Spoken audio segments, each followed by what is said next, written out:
JP astro ലൈഫിലേക്ക് എല്ലാവർക്കും സ്വാഗതം.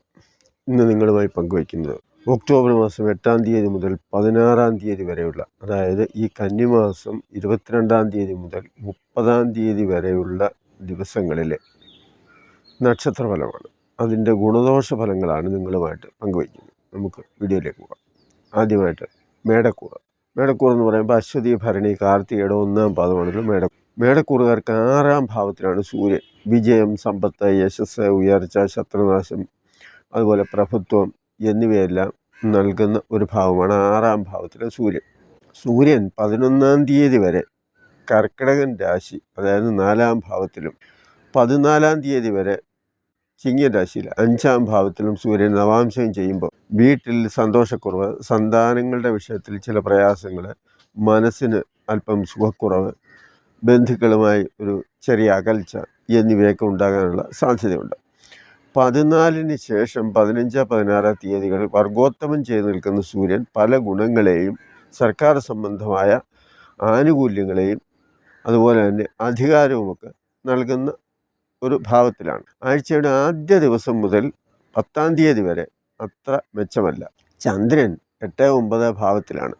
11, 12, 13 തീയതികൾ 10-ാം ഭാവത്തിൽ ചന്ദ്രൻ വരുന്ന കാലം കർമ്മഗുണവും സന്തോഷവും, എല്ലാവർക്കും പ്രിയപ്പെട്ട വ്യക്തിയായും അന്യനാട്ടിൽ നിന്ന് ധനം ലഭിക്കാനുള്ള ഭാഗ്യവുമൊക്കെ ഉണ്ടാകും.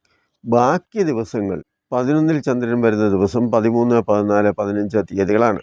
ഏത് വിധത്തിൽ നോക്കിയാലും 11-ാം ഭാവം നല്ല ഫലം തരുന്ന ഭാവമാണ്. 15, 16 തീയതികൾ അത്ര മെച്ചമല്ല. കർമ്മദോഷം, നഷ്ടം, അതുപോലെ കാര്യതടസ്സം എന്നിവയൊക്കെ ഉണ്ടാകാനുള്ള സാധ്യതയുണ്ട്. 3-ലെ ചൊവ്വ വളരെ ഗുണം ചെയ്യുന്നതാണ്. നല്ല ധൈര്യവും വിശ്വാസവും ഏത് കാര്യത്തിലുമൊക്കെ ഉണ്ടാകും. തുടക്കത്തിൽ 13-ാം തീയതി വരെ ഗുണം കുറയും. വാക്ക് തർക്കം, കലഹം എന്നിവയൊക്കെ, അതുപോലെ സാമ്പത്തിക വിഷയം, ഇതൊക്കെ പറഞ്ഞ് ചില അഭിപ്രായ വ്യത്യാസങ്ങളൊക്കെ ഉണ്ടാകാനുള്ള സാധ്യതയുണ്ട്. 13-ാം തീയതിക്ക് ശേഷം നല്ല അനുഭവമാണ് നൽകുന്നത്. ബുധൻ 6, 7 ഭാവത്തിലായി സഞ്ചരിക്കുന്ന കാലമാണ്. 6-ലെ ബുധൻ ബന്ധുഗുണവും കാര്യജീവവും ഒക്കെ നൽകുമെങ്കിലും 7-ലെ ബുധൻ അത്ര മെച്ചമല്ല. ചില അഭിപ്രായ വ്യത്യാസങ്ങളൊക്കെ ബന്ധുക്കാരുമായിട്ടും അതുപോലെ സുഹൃത്തുക്കളുമായിട്ടും ഒക്കെ ഉണ്ടാകാനുള്ള സാധ്യതയുണ്ട്. 10, 11, 12 തീയതികൾ നല്ല ഫലം തരും. സുഹൃത്തുക്കളുടെ സഹായം, ബന്ധുക്കളുടെ സഹായം, പരീക്ഷകളിൽ വിജയം എന്നിവയൊക്കെ ഉണ്ടാകും. 15, 16 തീയതികൾ ആരോഗ്യ സംബന്ധമായിട്ട് അത്ര നല്ലതല്ല. വ്യാഴം 2-ാം ഭാവത്തിലും 6-ാം ഭാവത്തിൽ ദൃഷ്ടിയും 6-ാം ഭാവത്തിൽ തന്നെ നവാംശകവും ചെയ്ത് നിൽക്കുന്ന ഒരു സാഹചര്യമാണ്. അപ്പോൾ ധനലാഭം, കുടുംബസുഖം, പുത്രലാഭം, വസ്ത്രലാഭം, മനസുഖം, അതുപോലെ ആത്മീയമായ കാര്യങ്ങൾ, ഇതെല്ലാം ഈ 2-ാം ഭാവത്തിലെ വ്യാഴം നൽകുമ്പോൾ ശനി 11-ൽ നിൽക്കുക. അതുപോലെ തന്നെ 12-ാം ഭാവത്തിലാണ് ശനി അംശം ചെയ്തു വരുന്നത്. 11-ാം ഭാവം പലവിധ ധനലാഭത്തെയും ഗുണത്തെയും ഒക്കെ സൂചിപ്പിക്കുമ്പോൾ 12 ധനനഷ്ടത്തെയും ചിലവിനെയും അന്യദേശവാസത്തെയും ഒക്കെ സൂചിപ്പിക്കുന്ന ഒരു കാര്യമാണ്. അതുപോലെ 7-ാം ഭാവത്തിലാണ് രാഹു അംശകം ചെയ്തു നിൽക്കുന്നത്. അപ്പോൾ 7-ാം ഭാവത്തിൽ രാഹു അംശകം ചെയ്തു നിൽക്കുക എന്ന് പറയുമ്പോൾ അത് ആരോഗ്യ പ്രശ്നവും ഉണ്ടാകും. അതുപോലെ തന്നെ പങ്കാളിക്ക് ചില പ്രശ്നങ്ങളും വരാവുന്ന ഒരു സാഹചര്യമാണ്. ശുക്രനെ സംബന്ധിച്ച് പറയുമ്പോൾ 7, 8 ഭാവത്തിലായിട്ട് ശുക്രൻ വരുന്നത് 13-ാം തീയതി വരെ അത് മെച്ചമല്ല. കാരണം 7-ാം ഭാവത്തിൽ നിൽക്കുന്ന ശുക്രൻ പങ്കാളിക്ക് അത്ര പൊതുവെ നല്ല സുഖമൊന്നും നൽകുന്നതല്ല. ആരോഗ്യ പ്രശ്നമോ അകൽച്ചയോ സുഖക്കുറവോ അങ്ങനെയുള്ള കാര്യങ്ങൾ എന്തെങ്കിലുമൊക്കെ വരാം. ഇടവം രാശിക്കൂറുകാരെ സംബന്ധിച്ച് പറയുമ്പോൾ, ഇടവൻ രാശിക്കൂർ എന്ന് പറയുമ്പോൾ കാർത്തികയുടെ 2, 3, 4 പാദങ്ങൾ, രോഹിണി, മകേരത്തിൻ്റെ 1, 2 പാദങ്ങളാണുള്ള ഇടവക്കൂർ. ഇടവക്കൂറുകാർക്ക് 5-ാം ഭാവത്തിലാണ് സൂര്യൻ. 5-ൽ സൂര്യൻ മനപ്രയാസം, രോഗം, സന്താന ദുഃഖം എന്നിവയൊക്കെ ഉണ്ടാക്കാനുള്ള സാധ്യതയുണ്ട്. കാരണം 5-ാം ഭാവം മനസ്സാണ്, അതുപോലെ സന്താനഭാവമാണ്. എന്നാൽ 11-ാം തീയതി വരെ 3-ൽ അംശം ചെയ്യുന്ന സൂര്യൻ അത് നല്ല ഫലം ചെയ്യും. 3, 6, 11 പാവഗ്രഹങ്ങൾക്ക് ഇഷ്ടഭാവമാണ്. അതുകൊണ്ട് തന്നെ സ്ഥാനലാഭം, ധനലാഭം, ആരോഗ്യസ്ഥിതി, സഹോദര ഗുണം എന്നിവയൊക്കെ ഉണ്ടാകാനുള്ള നല്ല ഫലം തരുന്നതാണ്. ചന്ദ്രൻ 8-ാം തീയതി 7 നിൽക്കുന്ന ദിവസം മൃഷ്ടാന്ന ലാഭം, ദ്രവ്യലാഭം, സമ്മാനം, ശയനസുഖം എന്നിവയൊക്കെ നൽകും.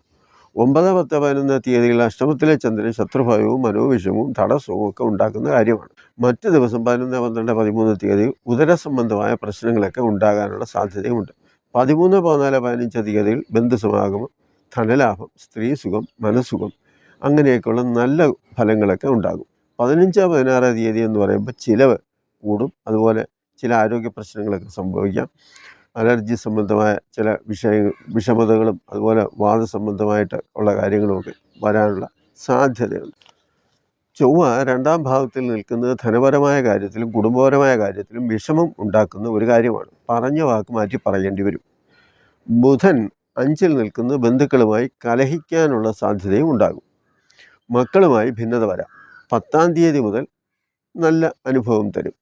വ്യാഴം ജന്മരാശിയിൽ സഞ്ചരിച്ച് 5ൽ ദൃഷ്ടി ചെയ്ത് 5ാം ഭാവമായ കന്നിയിൽ നവാംശകം ചെയ്ത് നിൽക്കുന്ന സമയമാണ് ഈ പറയുന്ന ദിവസങ്ങൾ.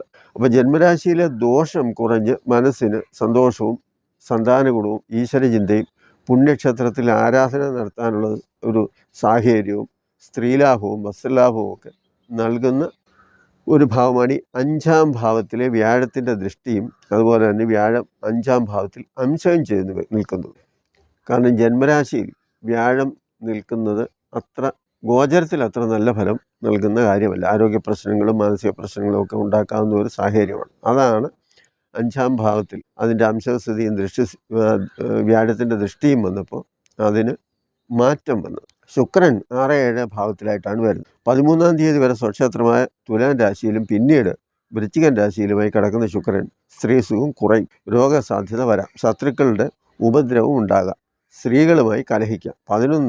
ശനി 10ാം ഭാവത്തിൽ സഞ്ചരിക്കുമ്പോൾ കർമ്മദോഷം ഉണ്ടാകും. അലസത, മടി ഇവ മാറ്റാൻ 11ൽ നവാംശകം ചെയ്യുന്ന ശനി വളരെയേറെ ഗുണം ചെയ്യും. കാരണം 11ൽ 10ാം ഭാവത്തിൽ നിൽക്കുന്ന ശനി കർമ്മഗുണം അത്ര മെച്ചമായിട്ട് നൽകുന്നതല്ല. പക്ഷെ 11ൽ അംശകം ചെയ്യുക എന്ന് പറയുമ്പം അതൊരു നല്ല ഫലം നൽകുന്ന സൂചനയാണ്. അത് ഈ സമയത്ത് അംശകം വരുന്നത് കൊണ്ടാണ് ആ ഒരു നല്ല ഫലം വരുന്നത്. ഇനി നമുക്ക് മിഥുനൻ രാശിയിലേക്ക് പോകുമ്പോൾ, മിഥുനൻ രാശി എന്ന് പറയുമ്പോൾ മകയിരത്തിൻ്റെ 3-4 പാദങ്ങളെ, തിരുവാതിര പുണർന്നത്തിൻ്റെ 1-2-3 പാദങ്ങളാണെന്നുള്ള മിഥുനൻ രാശി. മിഥുനൻ രാശിക്കാർക്ക് 4ാം ഭാവത്തിലാണ് സൂര്യൻ. അപ്പോൾ രോഗവും തടസ്സവും ഒക്കെ ഉണ്ടാകാനുള്ള സാധ്യതയുണ്ട്. 4ലെ സൂര്യൻ എന്ന് പറയുമ്പോൾ വീട്, വാഹനം, മാതാവ്, ബന്ധുക്കൾ ഇങ്ങനെയൊക്കെയുള്ള കാര്യങ്ങളാണ്. അപ്പോൾ ഇതിനെല്ലാം തന്നെ പൊതുവെ അത്ര ഒരു നല്ല ഫലം നൽകുന്നില്ല. 11ാം തീയതി വരെ ധനനഷ്ടം, നേത്രരോഗം, കുടുംബ പ്രശ്നം എന്നിവയൊക്കെ ഉണ്ടാകും. ശേഷം 14ാം തീയതി വരെ 3ൽ നവാംശകം ചെയ്ത് നിൽക്കുന്ന സൂര്യൻ 3ാം ഭാവം നല്ല ഭാവമായതുകൊണ്ട് തന്നെ സ്ഥാനലബ്ധി, ശത്രുനാശം, ധനലാഭം എന്നിവയൊക്കെ ഉണ്ടാക്കി ആ സൂര്യൻ്റെ ദോഷത്തെ അല്പം കുറയ്ക്കും. ബാക്കി ദിവസങ്ങൾ അത്ര മെച്ചമൊന്നുമല്ല. ചന്ദ്രൻ ധനലാഭവും ശത്രുനാശവും മിഷ്ടാന്ന ഭക്ഷണ സുഖവും വസ്ത്രലാഭവും ഒക്കെ 11ാം തീയതി വരെ അനുകൂലമായിട്ട് നൽകും. 12-13 തീയതികൾ അത്ര മെച്ചമല്ല. തടസ്സവും മനപ്രയാസവും ഉദരരോഗവും ഒക്കെ ഉണ്ടാകാനുള്ള സാധ്യതകൾ. ചൊവ്വ ജന്മരാശിയിലാണ് നിൽക്കുന്നത്. മിഥുനൻ രാശിക്കാർക്ക് ആരോഗ്യ സംബന്ധമായി അത്ര നല്ല ഒരു കാര്യമല്ല. അതുപോലെ ദുർച്ചിലവും വരും. ബുധൻ 4-5 ഭാവങ്ങളിലായിട്ട് സഞ്ചരിക്കുകയാണ്. 8-9 തീയതികൾ ധനലാഭം, ബന്ധുക്കളുമായി ഒത്തുചേരാനുള്ള അവസരം, പുണ്യസ്ഥലങ്ങൾ സന്ദർശിക്കാനും ക്ഷേത്രദർശനം നടത്താനും അങ്ങനെയൊക്കെയുള്ള അവസരമൊക്കെ ഉണ്ടാകുന്ന ഒരു അനുഭവം വരും. വീട്ടിൽ സന്തോഷവും മാതൃഗുണവും ഒക്കെ ഉണ്ടാകും. 10ാം തീയതി മുതൽ തുലാം രാശിയിൽ വരുമ്പോൾ ചില മനപ്രയാസവും ഭാര്യയുമായി ചില ഭിന്നതയും ഒക്കെ വരാം. എന്നാൽ ബന്ധുസഹായവും സ്ത്രീസുഖവും ലഭിക്കും. വ്യാഴം 12ൽ നഷ്ടസ്ഥാനത്ത് സഞ്ചരിക്കുന്ന കാലവും 4ാം ഭാവത്തിൽ നവാംശകം ചെയ്ത് നിൽക്കുന്ന അവസരവുമാണ്. അത് പല സുഖക്കുറവും അന്യദേശവാസവും അതുപോലെ ധനനഷ്ടവും ചിലവും ഒക്കെ ഉണ്ടാക്കുന്ന കാര്യമാണ്. ശുക്രൻ 5-6 ഭാവങ്ങളിൽ സഞ്ചരിക്കുന്ന സമയം 13ാം തീയതി വരെ 5ൽ സ്വക്ഷേത്രത്തിലെ ശുക്രൻ ധനലാഭം, സ്ത്രീസുഖം, ബന്ധുഗുണം, പുത്രലാഭം എന്നിവയൊക്കെ നൽകുന്ന ഒരു ഭാവമാണ്. എന്നാൽ 13ാം തീയതിക്ക് ശേഷം ശത്രുഭയം, സ്ത്രീകൾ മൂലം കലഹം എന്നിവയൊക്കെ സൂചിപ്പിക്കുന്നുണ്ട്. 9ൽ ശനി നിൽക്കുന്നതും 10ൽ നവാംശകം ചെയ്യുന്നതും, 9ാം ഭാവം എന്ന് പറയുമ്പോൾ ഭാഗ്യസ്ഥാനവും 10ാം ഭാവം കർമ്മസ്ഥാനവുമാണ്. ഇതിന് രണ്ടിനും അത്ര മെച്ചമുള്ള കാര്യമല്ല ശനിയുടെ ഭാവം. രാഹു 10ൽ നിൽക്കുന്നതും 5ൽ നവാംശകം ചെയ്യുന്നതും നല്ലതല്ല. അതും മനപ്രയാസത്തിനും തൊഴിൽ തടസ്സത്തിനുമൊക്കെ കാരണമായിട്ട് വരാം. കർക്കിടകൻ രാശിയിലേക്ക് പോകുമ്പോൾ കർക്കിടകൻ രാശി എന്ന് പറയുന്നത് പുണർദത്തിൻ്റെ 4ാം പാദം, പൂയം, ആയില്യം. സൂര്യൻ 3ാം ഭാവത്തിലാണ് സഞ്ചരിക്കുന്നത്. സ്ഥാനലബ്ധിയും ആവേശവും ശത്രുനാശവും അധികാരവും ആരോഗ്യവും ഒക്കെ നൽകുന്ന ഒരു ഭാവമാണ് 3. ജന്മരാശിയിലും 2-3 ഭാവങ്ങളിലും സൂര്യൻ നവാംശകം ചെയ്ത് വരുന്നു. അപ്പോൾ 11ാം തീയതി വരെ ആരോഗ്യ പ്രശ്നവും 14ാം തീയതി വരെ നേത്രരോഗവും അധിക ചിലവും സംസാരത്തിൽ ശത്രുതയും ഒക്കെ വരാവുന്ന ഒരു സാഹചര്യം വരും. 15-16 തീയതികൾ നല്ലതാണ്. ചന്ദ്രൻ 8ാം തീയതി വരെ പല പ്രയാസങ്ങളും ഉണ്ടാക്കും. 8-ാം തീയതി കഴിഞ്ഞ് 13-ാം തീയതി വരെ 14, 15, 16 തീയതികൾ ആരോഗ്യ പ്രശ്നങ്ങൾ, പ്രത്യേകിച്ച് ഉദരരോഗ സാധ്യതകളൊക്കെ വരാനുള്ള സാധ്യതയുണ്ട്. ചൊവ്വ 12-ൽ സഞ്ചരിച്ച് 11, 12 ഭാവത്തിൽ നവാംശം ചെയ്ത് നിൽക്കുന്നുണ്ട്. ഇത് 13-ാം തീയതി വരെ വലിയ പ്രശ്നമില്ലാതെ പോകും. പിന്നീട് ആരോഗ്യ പ്രശ്നവും ധനനഷ്ടവും അധിക ചിലവുമൊക്കെ വരുത്തുന്ന കാര്യമാണ്. ബുധനെ സംബന്ധിച്ച് പറയുമ്പോൾ ബുധൻ 3, 4 ഭാവത്തിലായി സഞ്ചരിക്കുന്ന സമയമാണ്. 10-ാം തീയതി വരെ അത്ര മെച്ചമല്ല. ബുദ്ധിമോശവും, പറയുന്ന കാര്യങ്ങൾ മറ്റുള്ളവർ അംഗീകരിക്കാത്ത സമയവും, ബന്ധുക്കളിൽ നിന്ന് പ്രതീക്ഷിക്കുന്ന സഹകരണം ഉണ്ടാകാത്ത ഒരു സാഹചര്യമൊക്കെ ഉണ്ടാകും. 10-ാം തീയതിക്ക് ശേഷം ധനലാഭവും ബന്ധുഗുണവും വീട്ടിൽ സന്തോഷവും ഒക്കെ ഉണ്ടാകുന്ന ഒരു സാഹചര്യം വരികയും ചെയ്യും. വ്യാഴം 11-ൽ നിൽക്കുന്ന വളരെ മെച്ചമാണ്. ധനലാഭം, കാര്യപ്രാപ്തി, ഈശ്വരകൃപ ഇങ്ങനെ പലതും ലഭിക്കുമെങ്കിലും 3-ൽ ദൃഷ്ടിയും 3-ൽ അംശകവും വരുന്നത് പ്രതീക്ഷിക്കുന്നത് പോലെ ഒന്നും നടക്കാനുള്ള സാധ്യത കുറവാണ്. കാരണം 3-ാം ഭാവത്തിലെ വ്യാഴം എന്ന് പറയുന്നത് പൊതുവെ മോശമാണ്. അംശകം ചെയ്ത് നിൽക്കുന്നത് ഈശ്വരാധീനം കുറയുന്ന ഒരു സാഹചര്യം വരും. ശുക്രൻ 4, 5 ഭാവത്തിലായിരിക്കുമ്പോൾ ബന്ധുഗുണം, അധികാരം, പുത്രസുഖം, സ്ത്രീസുഖം, ശയനസുഖം, രതിസുഖം, ആഭരണ വസ്ത്രലാഭം ഇങ്ങനെ ഭൗതിക സുഖങ്ങളൊക്കെ ധാരാളമായിട്ടൊക്കെ ലഭിക്കും. ശനി അഷ്ടമത്തിലും 9-ൽ നവാംശവും ചെയ്ത് നിൽക്കുന്ന സമയമായതുകൊണ്ട് ആരോഗ്യ പ്രശ്നം ഉണ്ടാകാം. അതുപോലെ തന്നെ സൗഭാഗ്യത്തിന് കോട്ടം വരാം. മടി, അലസത, അശ്രദ്ധ ഇങ്ങനെയൊക്കെയുള്ള കാര്യങ്ങൾ വരാം. മറ്റുള്ളവരുടെ പരിഹാസം ഏൽക്കേണ്ടി വരും. 9-ലെ രാഹു സഞ്ചരിക്കുന്നതും പിതൃജനങ്ങൾക്കും ഗുരുജനങ്ങൾക്കും അത്ര നല്ലതല്ല. അതുപോലെ പുത്രസ്ഥാനത്തിനും ഒരു ശുഭകരമായ ഭാവമല്ല ഈ 9-ലെ രാഹു. ചിങ്ങൻ രാശിക്കൂറുകാരെന്ന് പറയുമ്പോൾ മകം, പൂരം, ഉത്തരത്തിൻ്റെ 1-ാം പാദം, ഇതാണല്ലോ ചിങ്ങൻ രാശിക്കൂർ. ചിങ്ങൻ രാശിക്കൂറുകാർക്ക് സൂര്യൻ 2-ാം ഭാവത്തിലായതിനാൽ ധനനഷ്ടം, നേത്രരോഗം, കുടുംബത്തിൽ ഉള്ളവർ തമ്മിൽ സ്വരച്ചേർച്ചയില്ലാതെ വരിക, സഞ്ചാരക്ലേശം, അതുപോലെ ചെയ്യുന്ന ജോലിക്ക് തക്ക ഫലം കിട്ടാതെ വരിക തുടങ്ങിയ കാര്യങ്ങളും ചന്ദ്രൻ 10-ാം തീയതി വരെ അത്ര മെച്ചവുമല്ല. മാനസിക പ്രയാസങ്ങൾ വരാം. ചൊവ്വ 11-ാം ഭാവത്തിൽ വരുമ്പോൾ ധനലാഭം, ഐശ്വര്യം, സുഖം, സഹോദര ഗുണം, ഭൂമിലാഭം, സ്വന്തം പരിശ്രമത്തിന് ഫലമുണ്ടാകുക, ഉയർച്ചയും കീർത്തിയും ജനസമ്മതിയും ലഭിക്കുക. ബുധൻ 2, 3 ഭാവത്തിൽ സഞ്ചരിക്കുന്ന കാലമാണ്. വിദ്യയും ബുദ്ധിയും ധനലാഭവും വിദ്യാഗുണവും 10-ാം തീയതി വരെ ഗുണം ചെയ്യും. അതിനുശേഷം അല്പം മാറ്റമുണ്ടാകും. വ്യാഴം 10-ാം ഭാവത്തിൽ വരുന്നത് ഒരുപാട് ഗുണം ചെയ്യില്ല. സന്താനങ്ങൾക്ക് വേണ്ടി അവരുടെ വിദ്യാഭ്യാസം, ജോലി എന്നിവയ്ക്ക് വേണ്ടിയൊക്കെ പരിശ്രമിക്കും. ധനച്ചിലവ് കൂടും. ഉത്സാഹിച്ച് പഠിച്ചാലും അതിന് തക്ക റിസൾട്ട് ചിലപ്പോൾ കിട്ടിയെന്നും വരില്ല.